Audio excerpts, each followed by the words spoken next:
Olá, bom dia a todos, sejam bem-vindos ao nosso curso de resolução de exercícios de Direito Administrativo para os concursos de cartório, primeira fase. Nós selecionamos exercícios das principais bancas IESES, FGV, VUNESP e Consulplan. Estamos a tratar do 10º ponto do Direito Administrativo, especificamente serviços públicos, que são as leis 8.987, 11.079. Vamos então para o nosso 29º exercício. Assinale a alternativa correta a respeito da licitação na concessão de serviço público. Então, eu já vou compartilhar com os senhores a nossa lei 8.987 e eu peço que os senhores façam o mesmo. Antes de nós passarmos para a questão, vamos rever a nossa lei 8.987, Elisa, por gentileza. Eu não sei se você está acompanhando aí no seu Vadimeco. O Vadimeco é ótimo, porque você tem a noção exatamente de onde a lei se encontra. Inclusive, eu sugeriria a você, Elisa, colocar aí as orelhinhas, né? Lei 8.987. Não pode escrever, mas você deveria marcar. Porque na hora de uma prova escrita, de uma segunda fase, você terá que ser rápido para localizar aí as leis pertinentes.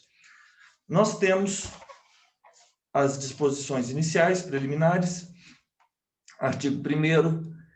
Essa lei, ela, como nós já dissemos, ela vem regulamentar o artigo 175 da Constituição, que dispõe sobre o regime da concessão e permissão.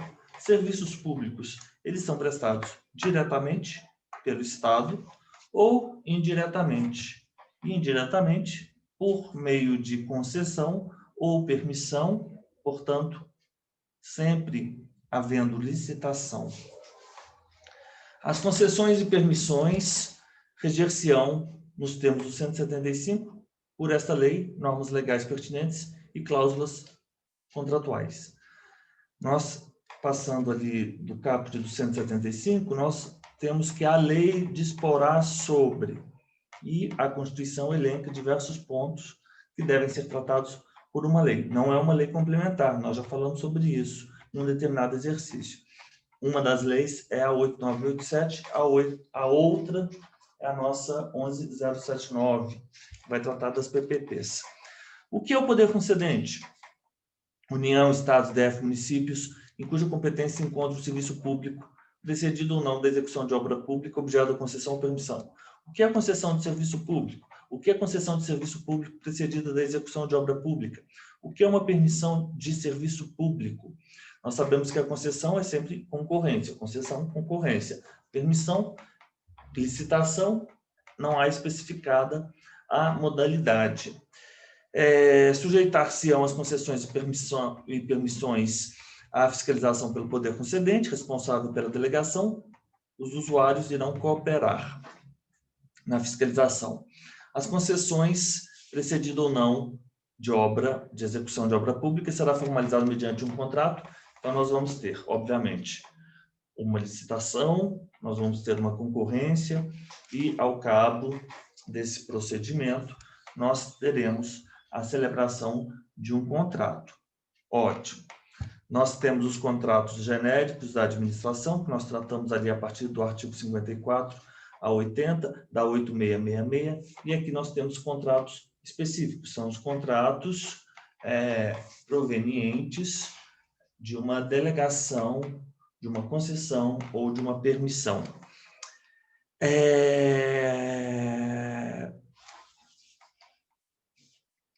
A concessão de serviços será formalizada mediante contrato, que deverá observar essa lei, as normas pertinentes e o edital de licitação.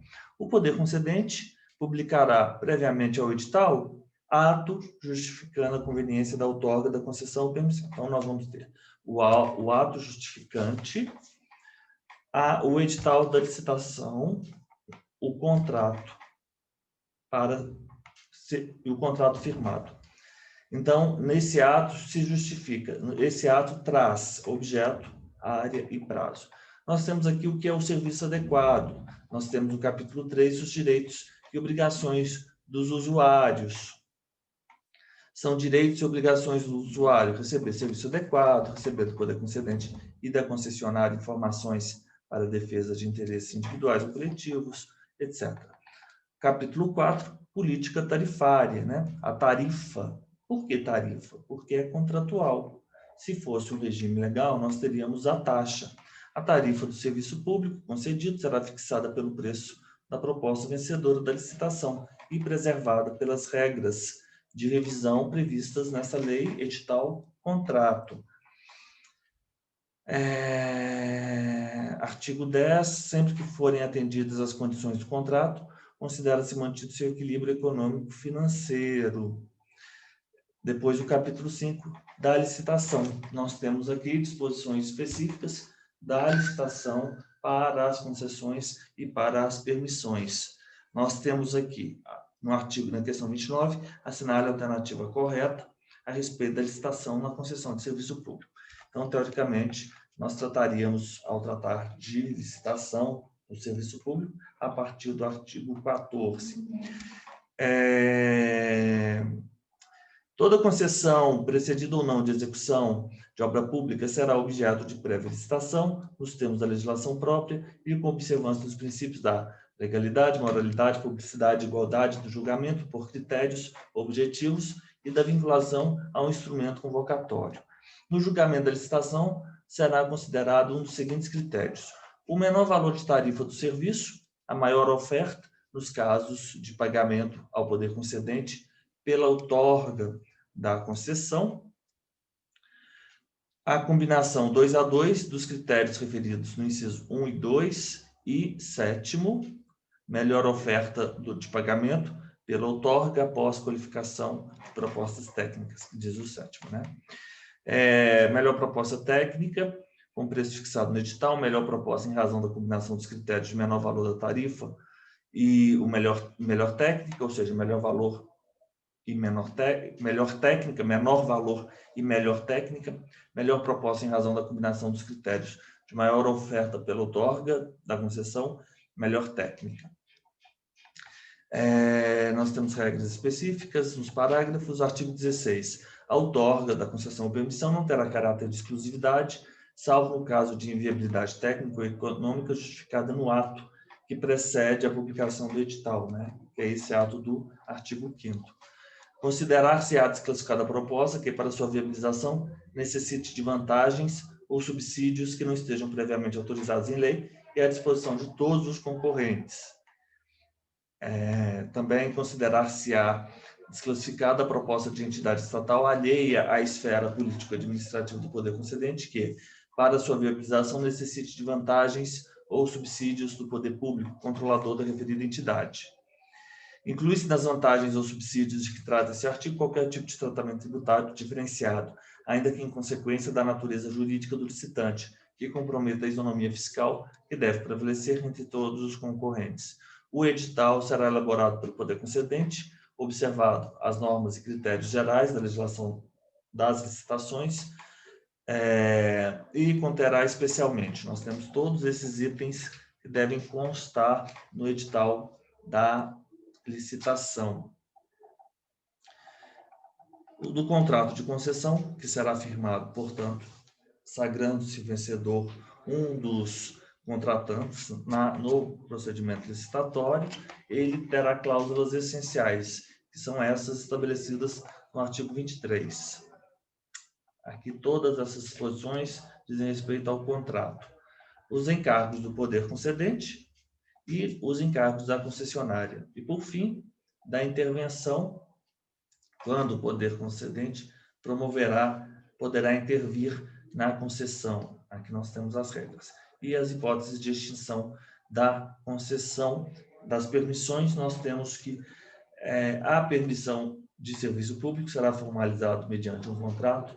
Esse contrato é contrato de adesão, que observará os termos desta lei, demais normas pertinentes e edital de licitação, inclusive quanto à precariedade e à revogabilidade, o unilateral do contrato pelo poder concedente. Então, sempre vamos ter em mente que permissão é contrato de adesão, precário, revogável unilateralmente.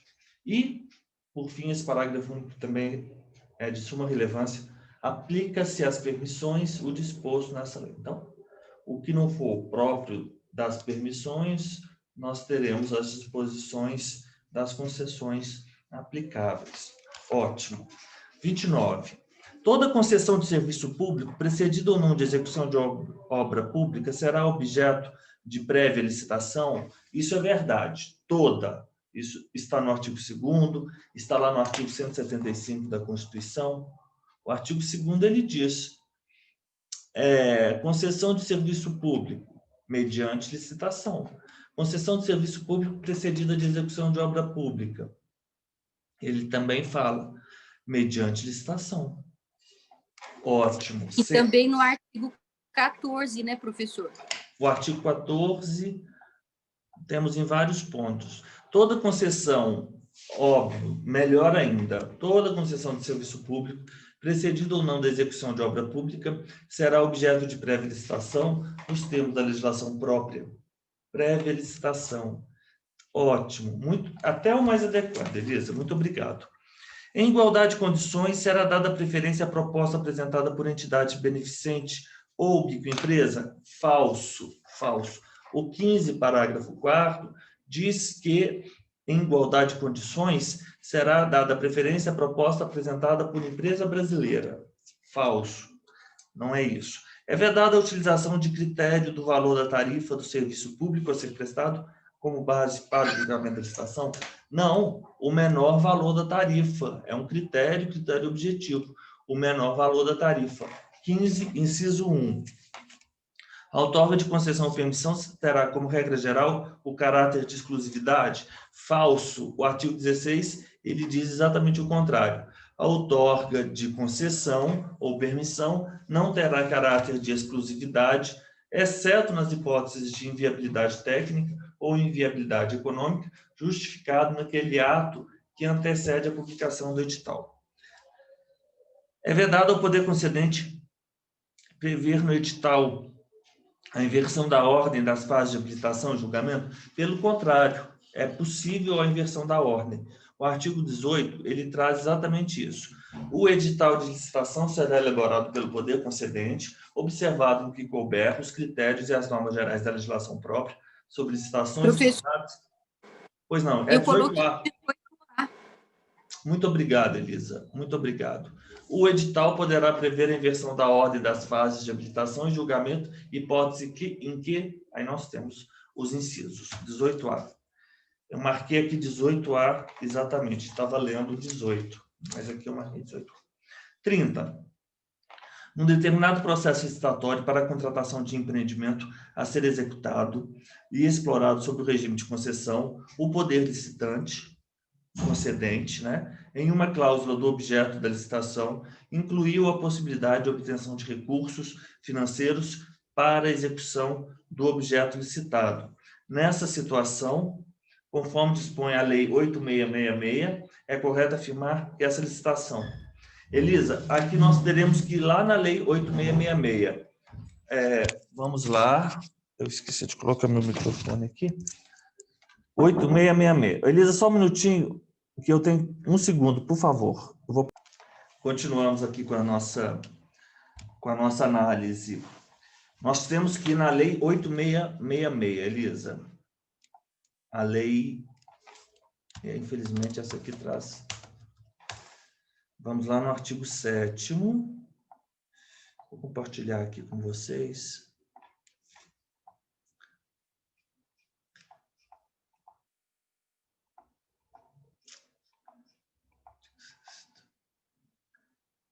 As licitações para a execução de obras e para a prestação de serviços obedecerão ao disposto nesse artigo e, em particular, à seguinte sequência.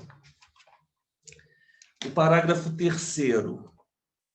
É vedado incluir no objeto da licitação a obtenção de recursos financeiros para sua execução, qualquer que seja a sua origem, exceto nos casos de empreendimentos executados e elaborados sob o regime de concessão nos termos da legislação específica. Portanto, nós temos que ter isso em mente. Em uma cláusula, incluiu a possibilidade de obtenção de recursos financeiros para execução do objeto licitado.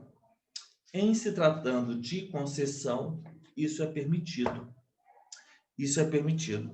Não contém vício por se tratar de caso de empreendimento executado e explorado sob o regime de concessão, nos termos da legislação específica que admite a referida cláusula. Letra C, com fundamento no artigo 7º, parágrafo 3º. Nós vamos agora, depois que nós terminarmos o exercício da concessão e permissão, nós vamos aí ter 3 encontros em que nós vamos trabalhar com a lei 8666, com a licitação.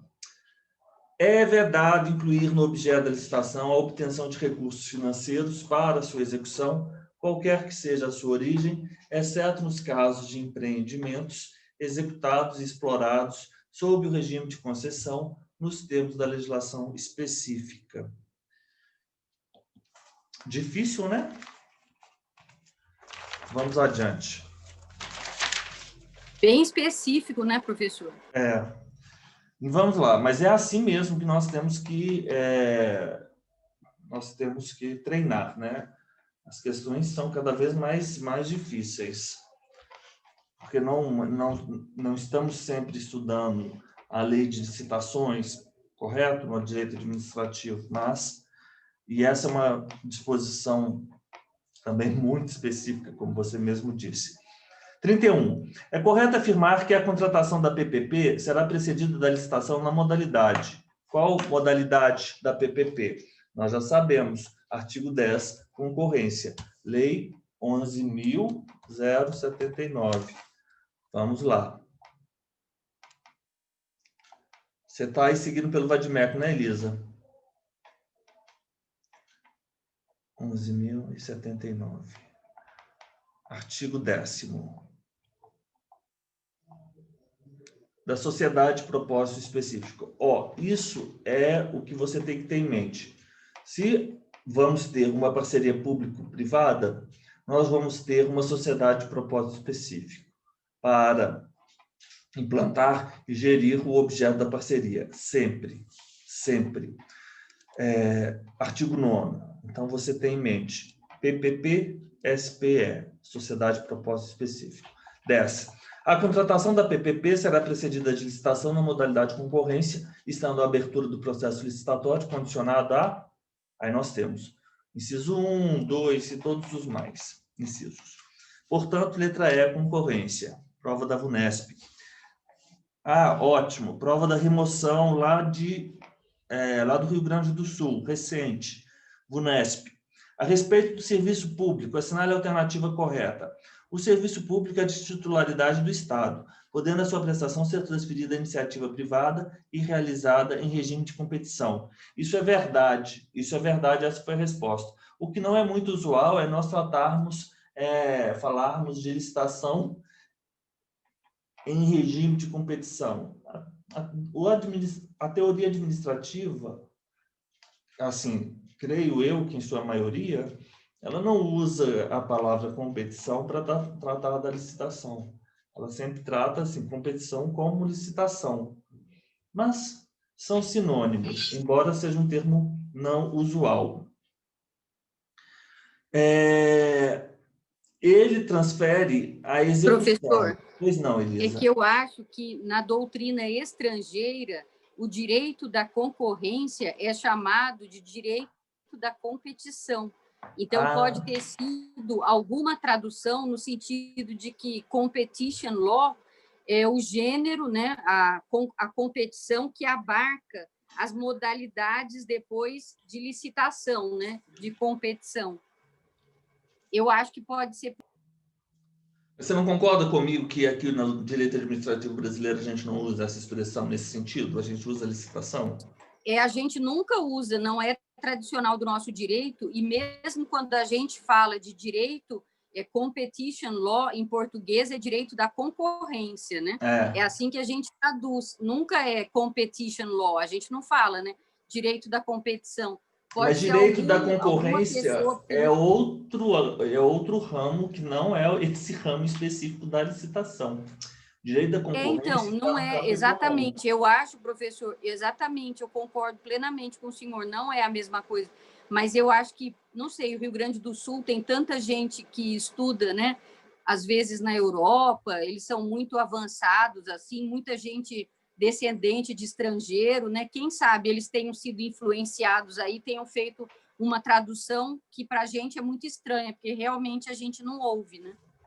Uhum. Ó, Elisa, a delegação da execução e não a titularidade, ela pode se dar através de uma lei, e aí, nesse caso, a execução ela é transferida para aquelas entidades da administração indireta, autarquias e fundações, correto?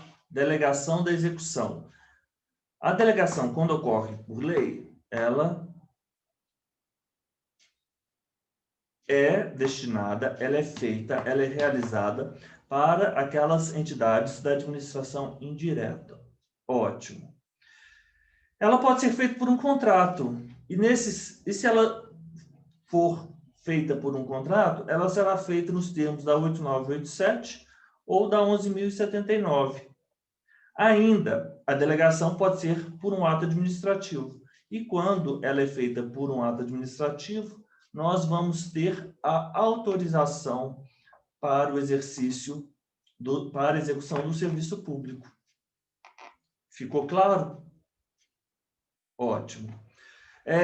Os serviços públicos UTI Universe são serviços prestados a usuários determinados? Não, são os UTI Singuli, que são a usuários determinados. O UTI Universe, você não consegue determinar o usuário do serviço. Você não consegue mensurar o quanto cada um deles pode, se utiliza daquele serviço. O exemplo clássico, por exemplo, é a iluminação pública. E aí esses serviços eles têm uma característica, eles não podem ser... as despesas relativas a esses serviços, elas não podem ser custeadas por taxas, né? Por taxas. Elas devem ser feitas por impostos. Adiante. Não, em que pese nós termos a contribuição para a iluminação pública, mas isso aí é outra discussão, né? A contribuição lá no artigo da Constituição 145, por aí. O princípio da continuidade do serviço público impõe necessariamente que todos os serviços sejam prestados diariamente em período integral? Bem, essa é a regra geral, mas essa regra geral, ela comporta exceções. É muito importante que nós saibamos essas exceções aqui do artigo 6º, Elisa. Não se a atualidade compreende a modernidade das técnicas, ok. Serviço adequado é o que satisfaz regularidade, continuidade, ok. Não se caracteriza como descontinuidade do serviço a interrupção em situação de emergência. Então, nós temos situação de emergência ou motivada por razões de ordem técnica ou de segurança das instalações, prévio aviso. Por inadimplemento do usuário considerado o interesse da coletividade. Mas é uma questão que causa aí uma celeuma, né? Eu não sei se esse necessariamente ele teria aquele sentido assim de sempre, em todas as situações e nunca interrupção. Vocês não concordam? Em razão dos princípios... Elisa? Professor, talvez o problema eles tenham, que o senhor falou, né? A regra. Então, deveria ser, em vez de necessariamente, geralmente, ou em regra, ou em geral, né? Uhum.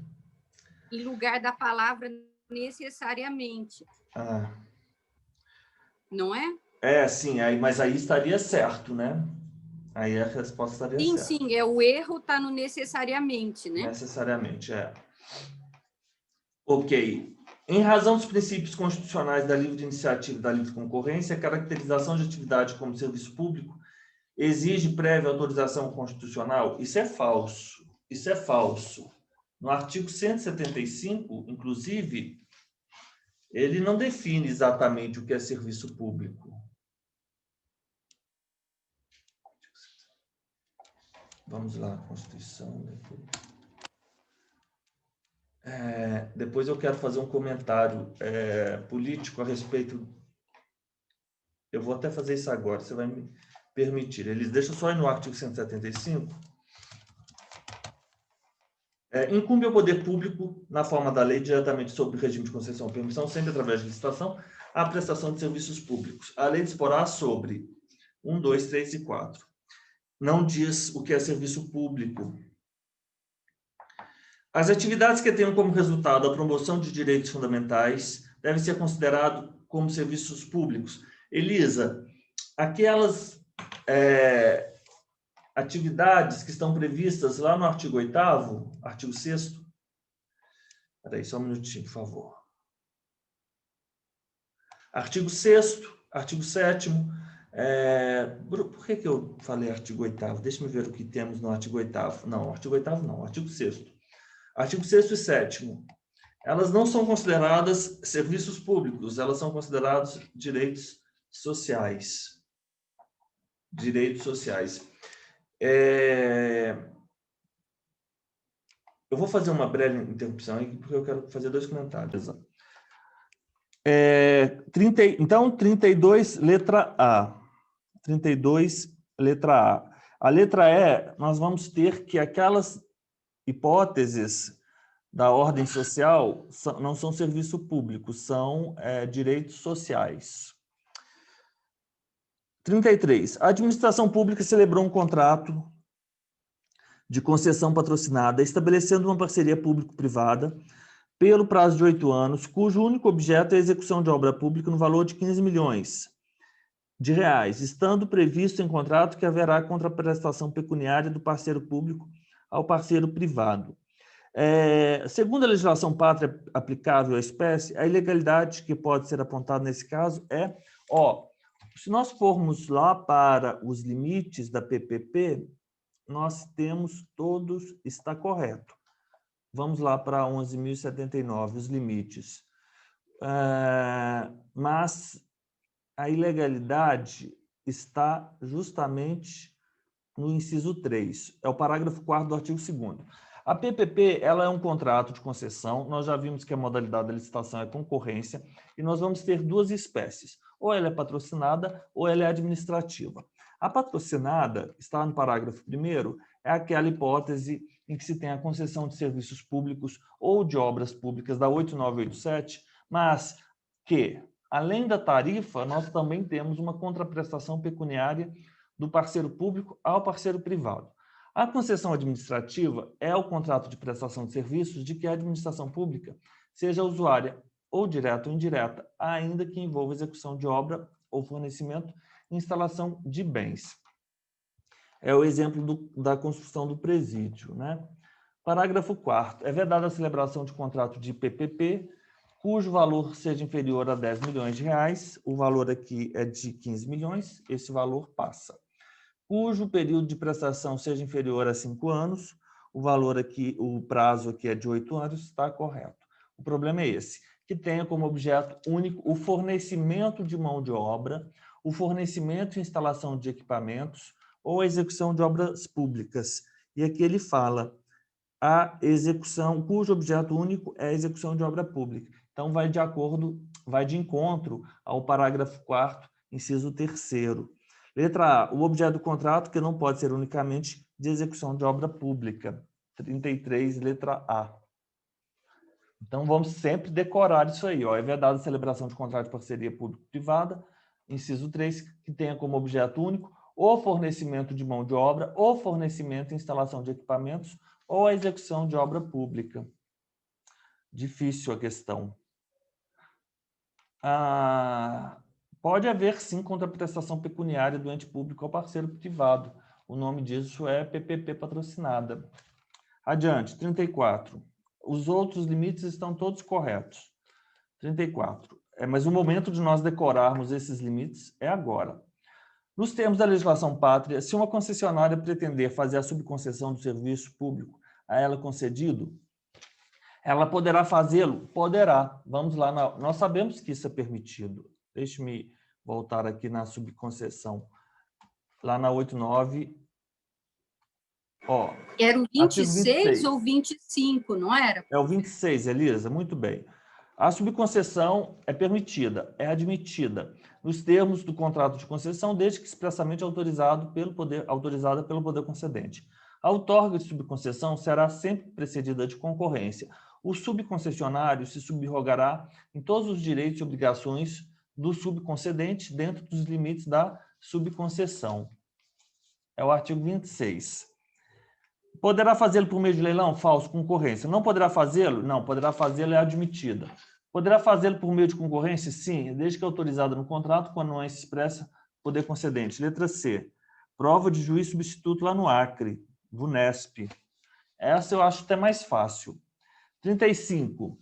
Determinado usuário de transporte público municipal de passageiros procurou a Defensoria Pública e solicitou que fosse informado se aquela atividade poderia ser explorada por terceiros que não o poder público, bem como se os usuários tinham o dever jurídico de comunicar à autoridade competente os ilícitos praticados na prestação de serviços. Foi-lhe respondido corretamente que, isso é verdade, pode ser explorado por terceiros. Vamos lá no artigo 7º. Na verdade, né? Artigo 7º, artigo 30, o artigo 7º dos deveres. Vamos lá no artigo 30.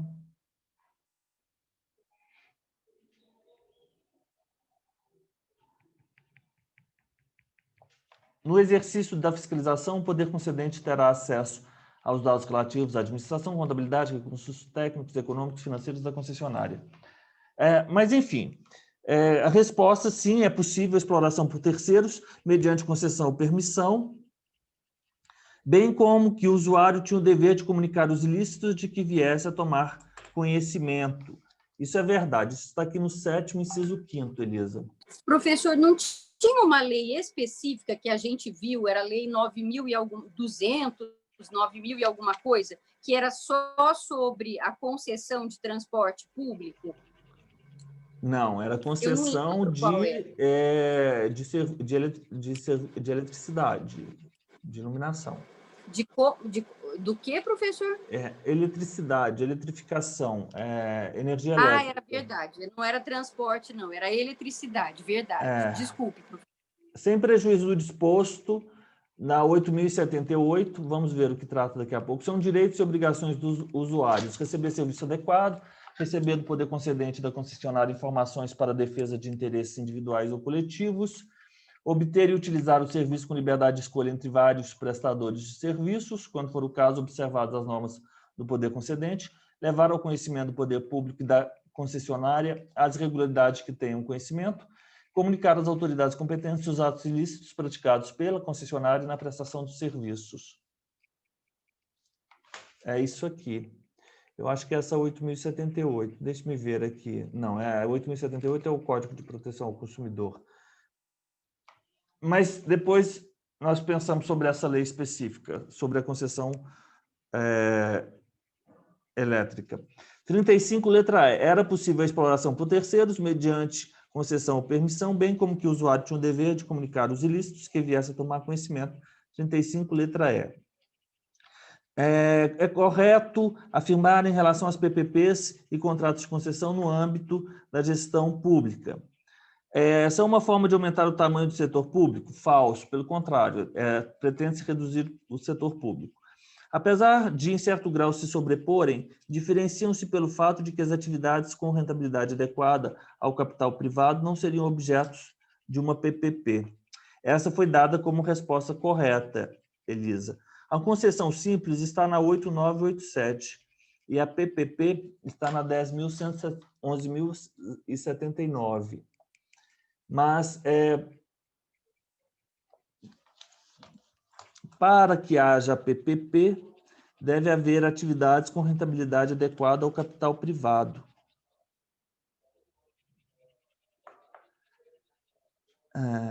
Atividades com rentabilidade adequada ao capital privado não seriam objetos de uma PPP. Provavelmente seriam objeto de uma concessão simples. Contratos de concessão de serviços públicos e PPP são denominações diferentes para uma mesma realidade de contratação de agentes privados pelo Estado? Isso é falso. PPPs que envolvam transferência de recursos do setor público para agentes privados tendem a desaparecer em conjunto com os contratos? Não, não. Nós temos essa possibilidade, né? A patrocinada, ela tem uma contraprestação pecuniária. Letra D está equivocada. Contratos de concessão e PPP são formas idênticas de contratação. Falso. Bem, por exclusão, a gente marcaria a letra B, mas essa questão é uma Professor, questão... e também não é porque na concessão simples ou comum, lá da Lei 8987, a remuneração é por tarifa, que é por isso que está certa a B, diferencia, não é? Pelo fato de que as atividades com rentabilidade adequada não seriam objeto de PPP, não é? Pois é, essa questão é uma questão teórica... Mal formulada, né? Mal formulada, filosófica, que nós teríamos que ter o autor que ele está a adotar. Mas, adiante. 37. Essas ciências contábeis está bem fora do nosso escopo. Vamos lá. Diante da insuficiência de recursos públicos e, ao mesmo tempo, do aumento da demanda da sociedade, as PPPs apresentam-se como uma alternativa para viabilizar determinados serviços públicos. As características dessa modalidade de relacionamento entre o Estado e a iniciativa privada estão corretamente apresentadas em: o serviço público torna-se privado. Falso. Não. Transfere-se a execução. A letra A está falsa. B. Trata-se de uma transferência definitiva? Não, pelo contrário, não é definitiva. O Estado e a iniciativa privada firmam contratos para a realização do serviço de grande porte e o governo detém a propriedade dos bens. Essa é a resposta, Elisa. Ocorrem contratos de pequeno porte? Não, porque os contratos têm que ser maiores que 10 milhões, não é? 10 milhões? 10 milhões. Era 20, passou para 10 milhões. O tempo de duração dessa parceria é variável, mas sempre inferior... Não, 5 anos. Pelo contrário. A gente, por exclusão também, nós temos a letra C. E o governo detém a propriedade dos bens. Deixa eu ver aqui se temos isso aqui.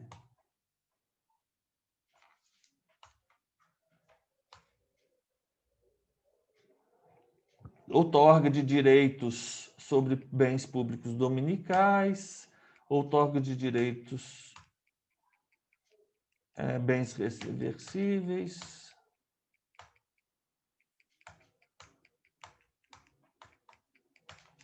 Enfim, ficamos com a letra C por exclusão. 38. Dentre os princípios regedores dos serviços públicos, encontra-se o princípio pela qual os serviços públicos devem ser prestados com a maior amplitude possível, vale dizer, deve beneficiar o maior número possível de indivíduos. Trata-se do princípio... Você sabe como eu penso esse princípio? É o seguinte, você sabe lá que o imposto de renda ele é informado pelo princípio da generalidade. Nós vamos lá na Constituição e nós vamos ter essa palavra, generalidade. O imposto previsto no 3, o imposto de renda, 153, ele será informado pela generalidade. O que quer dizer isso? Todas as pessoas que oferem rendas, elas estão submetidas, então, elas se enquadram como contribuintes do imposto de renda. Então, eu penso, general é pessoa, então generalidade está relacionada ao maior número de pessoas.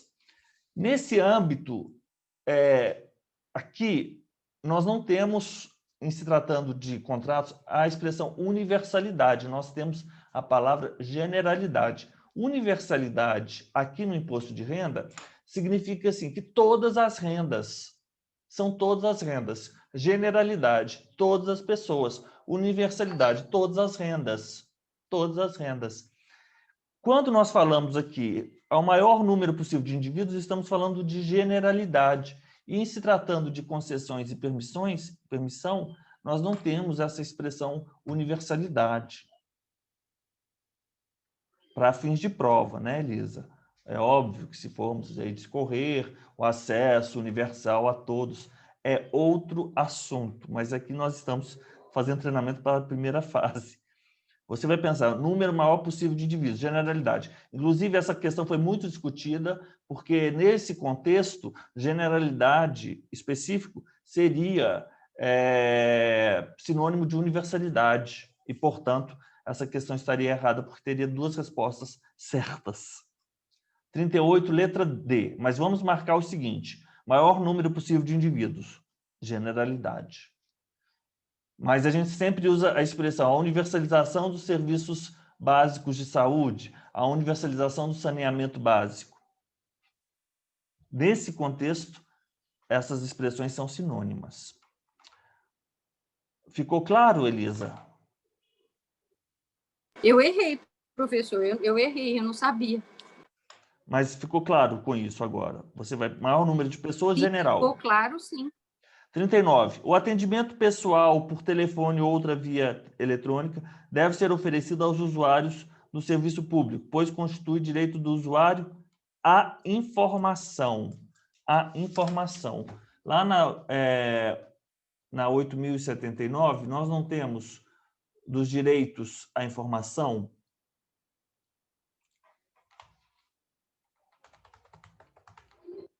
Ó, dos direitos e obrigações, inciso 2, artigo 7º. Sem prejuízo do disposto no Código de Defesa do Consumidor, são direitos e obrigações dos usuários receber serviços adequados, receber do poder concedente e da concessionária informações para a defesa de interesses individuais ou coletivos, obter e utilizar o serviço com liberdade de escolha, levar ao conhecimento do poder público e da concessionária as irregularidades. Atendimento pessoal por telefone ou outra via eletrônica deve ser oferecido aos usuários do serviço público, pois constitui direito à informação. E, por fim, a 40. Vamos resolver essa questão, a última, desse nosso bloco de serviços públicos. Considerando as disposições da Lei 11.079 sobre as parcerias público-privadas, é correto afirmar: a realização de concessão patrocinada depende de autorização legislativa prévia e genérica. Isso é falso. A concessão patrocinada, nós temos aqui no parágrafo 1º. E nós precisamos simplesmente de um ato. As concessões regem-se por essa lei, aplicando-se às patrocinadas a 8987 e nas leis que lhes são correlatas. Na contratação das parcerias público-privadas, eficiência, respeito e indelegabilidade dos contratos. As cláusulas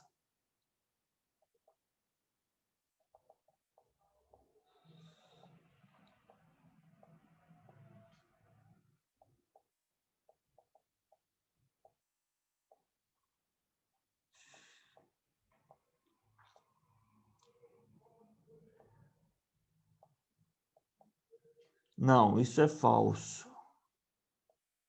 A contratação de parceria público-privada será precedida de licitação na modalidade de concorrência, estando a abertura do processo licitatório condicionada a 10.1, autorização da autoridade competente, fundamentada em estudo técnico que demonstre a conveniência e a oportunidade da contratação, mediante identificação das razões que justifiquem a opção pela forma de parceria público-privada. Elaboração de estimativa do impacto orçamentário e financeiro, declaração do ordenador da despesa, estimativa do fluxo. Nós não temos nenhuma informação. Não, nós não temos isso aqui. Isso é falso. Isso é falso, a letra A. Os estudos de engenharia para definição do valor de investimento da PPP deverão ter nível de detalhamento de projeto executivo? Espera aí. Isso é falso também. Deixe-me ver aqui.